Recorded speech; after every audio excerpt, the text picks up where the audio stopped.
Welcome to Money Talks, the ultimate financial news upload, where knowledge meets empowerment join the money getter duo, CC and Cecil B, as we unravel the mysteries of finance Monday through Friday at 8 p.m. From the latest in fintech, cryptocurrencies, real estate, electric vehicles, IPOs, and Wall Street, to the rise of robotics and AI, we cover it all. So tune in as we share the spotlight on how Black entertainers and creators alike are shaping finance and tackling IPOs, giving you the information you need to thrive in today's economy. This is Money Talks. Now, February kicks off Black History Month, and one place to support Black entrepreneurs is to buy from Black-owned brands. Not only are you supporting a small business owner's dream, but by shopping from Black-owned stores, you directly and sustainably support a community of entrepreneurs. According to the latest stats from the United States Small Business Administration, Black businesses owners own over 3 million businesses and employ almost 1.2 million people in the United States alone. We have compiled a list of 24 Black-owned small businesses to support in 2025, and this list only scratches the surface of the millions of amazing Black-owned businesses online across the globe. According to the 2021 Annual Business Survey from the U.S. Census Bureau, there were an estimated 140,000 Black or African American-owned businesses with $141.1 billion in annual receipts, 1.3 million employees, and about $42.2 billion in annual payroll. We encourage you to keep exploring these brands, shop around for more great finds, and share them with your own community. Now, first up is the Wrap Life. From turbans to head wraps to headbands and scrunchies, the Wrap Life is on a mission to become the world's most inclusive hair accessory brand, offering products that are beautiful, functional, and intentionally designed. Number 2, A Day Ayo. A Day Ayo can be summarized in one statement, introducing kids to the beauty of African design. The kids apparel brand launched when founder Timidio Adusulu, a Nigerian Canadian, was pregnant with their first child after seeing a gap in baby products that are colorful or have a pattern. A Day Ayo was born. Number 3, Dare to Roam.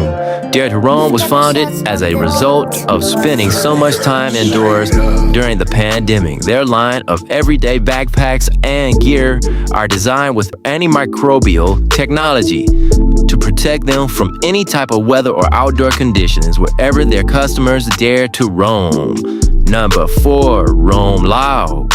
Roam Loud is an activewear and athleisure apparel brand founded by Toyin Amisur, a Liberian-Nigerian American born and raised in Rhode Island. And number 5, Ubuntu Life. Ubuntu Life is an accessory brand that sells shoes, jewelry, and bags created and sourced in Mai Mahu, Kenya. Co-founder Zane Wilmon and Jeremiah Curia had this idea and have since provided 150 jobs in Mai Mahu.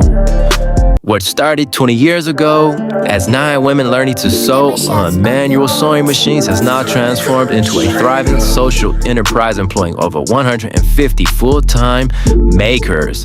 And now, number 6, Melee Organics. Hair is such an important aspect of Black women's identity, and Melee Organics is a brand that understands and celebrates that fact.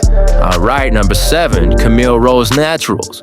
Camille Rose Naturals is a hair care brand founded by Janelle Stevens in her kitchen in 2011. The hair brand was initially created as a means of curing the eczema of her 5 young children, which started on their skin and also resulted in severe dryness of their hair.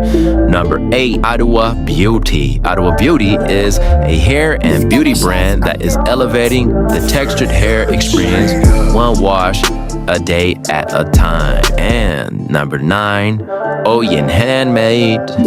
Number 10, Black Girl Sunscreen. Number 11, That's Smooth.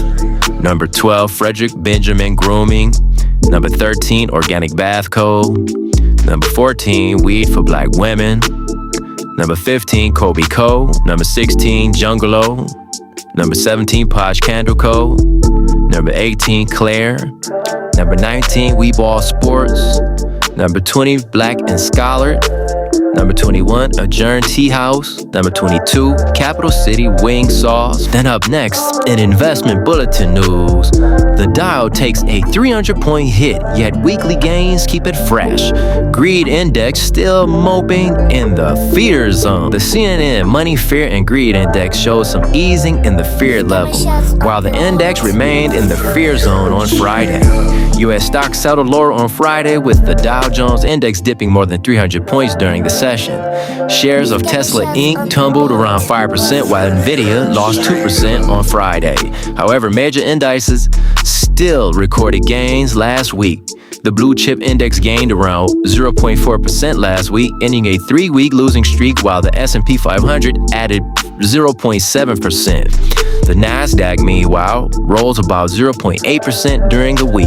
On the economic data front, U.S. wholesale inventories declined by 0.2% month over month to $902 billion in November, compared to a revised 0.1% gain in the previous month and versus market estimates of 0.2% increase. The U.S. trade deficit in goods increased to $102.86 billion in November, from a revised gap of $98.3 billion in the previous month and versus market estimates of $100.7 billion deficit. All sectors on the S&P 500 closed on a negative note, with consumer discretionary, communication services, and information technology stocks recording the biggest losses on Friday. The Dow Jones closed lower by around 333 points to 42,992.21 on Friday. The S&P fell 1.11% to 5,970,000.84, while the Nasdaq Composite dipped 1.49% to 19,722.03 during Friday's session. Get in the comments and let me know what you think and how you feel. And in cannabis industry news, rolling back the numbers, teen cannabis use plummets to a 30-year low. A new study shows. Federally funded survey data provided by the University of Michigan indicates that teen marijuana use has declined significantly over the past decade and is now at historic lows, consistent with data previously reported by the Centers for Disease Control and Prevention and the National Survey on Drug Use and Health. The University of Michigan's annual Monitoring the Future report finds the cannabis used by young people is at a 30-year low. The federally funded Monitoring the Future survey has been operating since 1975. This year's findings are based on responses from about 24,000 students in grades 8, 10, and 12 in schools across the U.S. The survey is one of the best, if not the best, source of national data for substance use by teens, said Noah Kresge, a Columbia University researcher who has studied teen drug use, noted the AP. In a December 17th press release issued by the National Institutes of Health on the same day of the report, Nora Volkow, MD, director of NIH's National Institute on Drug Abuse, described the overall decline in substance use by young people as unprecedented. The trend in the reduction of substance use among teenagers is unprecedented, Volkow said. We must continue to investigate factors that have contributed to this lower risk of substance use, tailor the interventions to support the continuation of this trend.